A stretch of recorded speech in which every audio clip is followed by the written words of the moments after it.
Congratulations on the win. How satisfying was this victory, especially with the layoff? And I don't know if you saw it too. You were the underdog on the odds going in. Just how great does it feel to get this win?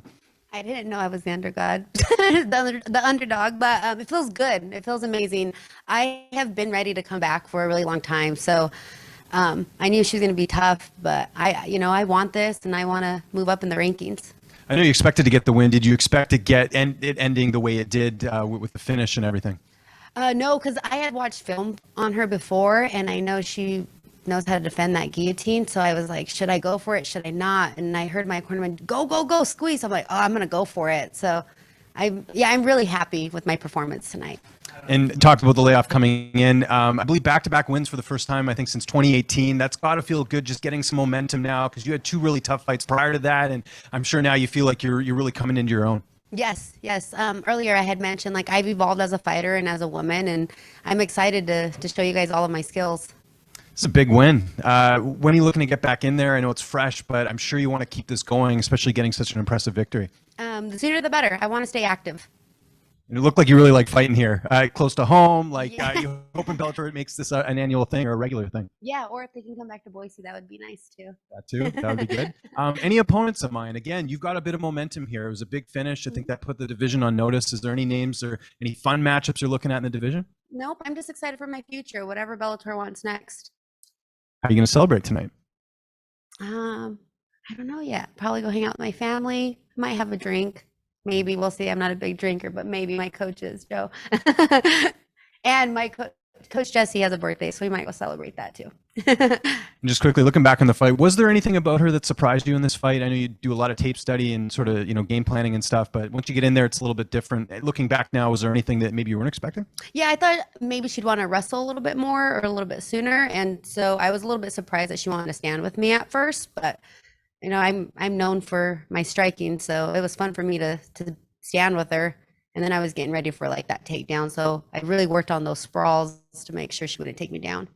You told us off camera that you teach kids. Yes. So like, what have you thought about that feeling of going back into the gym next week and just seeing the team and seeing the kids and getting that that ovation? That's going to be amazing. Yeah, I can't wait to go back into teaching the kids. I take time off when I'm in camp. I take about like 8 weeks off. And so when they see me like in passing, they just wave and they know like I'm in my zone. And they asked me the other day, are you going to come back and coach? I'm like, yeah. I'm like, after July 22nd, I'll be back. So I'm really excited to go back and teach them. Thank you for the time. Thank you guys.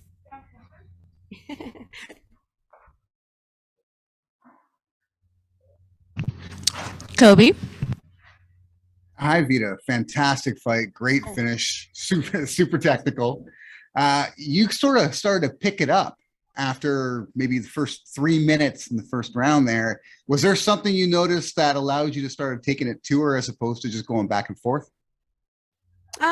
Yeah, I kind of felt a little flat-footed, and I just wasn't. I was giving her too much space. I would throw a jab, and then I would kind of lay off the gas, my foot off the gas. So after the first round, my coaches told me like I need to not give her that space. So after that, I was able to find my cadence and keep that pressure on her because I know that's what I'm known for, is being a pressure fighter.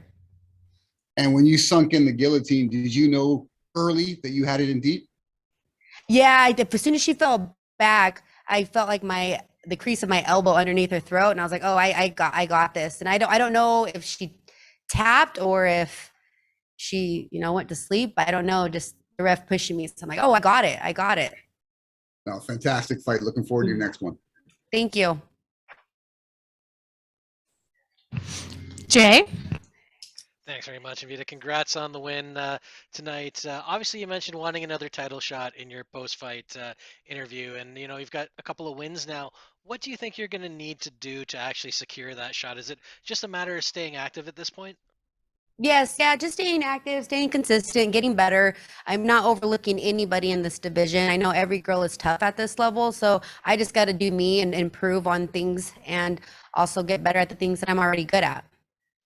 And your other guillotine submission there came over Denise Keelhout, so I'm wondering if it's safe to say that's a favorite technique of yours. It is. I love that guillotine. I hit it a lot at the gym. That's kind of what I'm known for. That's my submission. Well, you definitely hit it tonight. And last one for me. I mean, they say the next fight's always the big fight, but given she was a former Invicta champ, do you see this as the biggest win of your career? Yeah, I would say yes. My last fight on my contract, so I'm excited for my future. Well, good to hear it, and looking forward to seeing you back. Thank you. Tyler? Hello, congratulations on the win.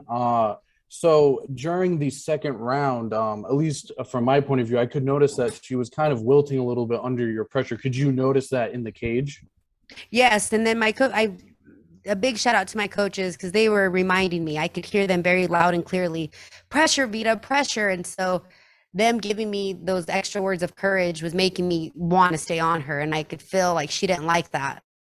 So And kind of going back to that choke, it kind of just seemed, at least from my viewing perspective, that like she got into kind of where you could lock that in, and then as she fell back, that's really when you put the pressure on the choke. So like when you got into that position, were your hands kind of already like in place, or did you have to like move your hands around a little bit and adjust at all? no, I actually just kind of fell into place. I secured it and then she fell back and I'm like, oh, this is deep. I can stay on top. I'm like, if she doesn't tap, at least I have the top position. But yeah, Yeah, that's great. Congratulations on the win again. Thank you. thank you.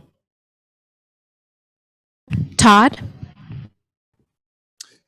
Hey, Vita, congratulations on getting your second choke submission victory. Hey, you just mentioned that you felt like you were giving her a little too much space in the beginning.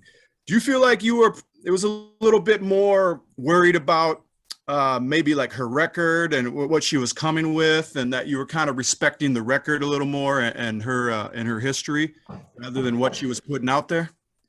Well, I have a tendency that I get overjealous at times and I get excited and I fall in love with my hands. So this time I want to be a little bit more patient. I want to be the smarter fighter. So, but at the same time, I was giving her too much space. So with that being said, I was like, I need to still keep my pressure and not let her try to even do anything. And I wanted to be one step ahead of her.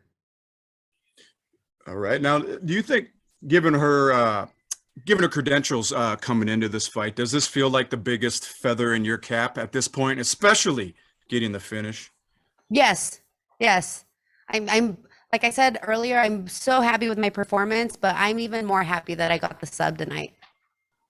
Well, congratulations. Hopefully that's more to come. And you said you do love your hands, so maybe you can mix in a few more knockouts with that, huh? Yeah, maybe. Congratulations, Vita. Thank you. All right, right here. So it's been over a year since your last Bellator fight. What was the energy and the feelings coming into this one? I was ready. I was more than ready. At the beginning of the year, I had said, this is going to be my year. And I was supposed to fight in February, but it just didn't happen. And that's okay. And I'm trusting the timing and I'm trusting the process of everything in my career. And so when they offered me this fight and knowing it was in Washington, so close to home, I was ready. Yeah, so you just touched on it. The fight was very close to home. I noticed your mom was here, your brothers, several cousins from Idaho. What does it mean to have that support so close? Oh, it means so much to me. I have the best support team ever. I'm so grateful for them. They're always there supporting me, win or lose, and I love that. And everyone was saying that the dangers in this fight were your opponent submission. She has 11 submission victories. How satisfying is it for you to actually pick up the submission victory in this one? Feels amazing. It feels really good. It's kind of like surreal on how it feels that I was able to, 'cause I think she's a black belt. So it's a good feeling. And last one for me is the plan to get back to your flower business. I just want to say, what inspires that? Yeah. So I'm a florist by day, fighter by night. So I eventually will maybe want to open up my own flower shop later on. So I'm just trying to find things that connect with me authentically. That's another thing that I enjoy doing. Thank you so much. Thank you guys. I appreciate your time. Talk about, a long layoff, but talk about this development of yourself as a fighter. Yeah, I just know who I am now. I think in the past, when I had that title shot, I was so focused on the hardware and not really on my performance. And now I'm just in there doing me. And that's what you guys are going to see from here on out. It's just me doing me. Right on now, from Boise, Idaho, in Northwest, Pacific Northwest. You represented tonight. All the other fighters lost in the Pacific Northwest, so you only won at one. Oh. Straight Blast Gym, Idaho. Talk about the gym. Talk about your trainers. So I train out of Boise, Idaho, SBG, and a big shout out to my team, Briley, Riley, Noah, Coach Jesse, Freddie, Joe, everybody, Matt, they all helped me prepare for this fight. And a shout out to my nutritionist too, Eric Pena. So, an easy weight cut, and yeah, I feel good. Thank you. Thank you so Okay, much. now thank you guys. Thank you.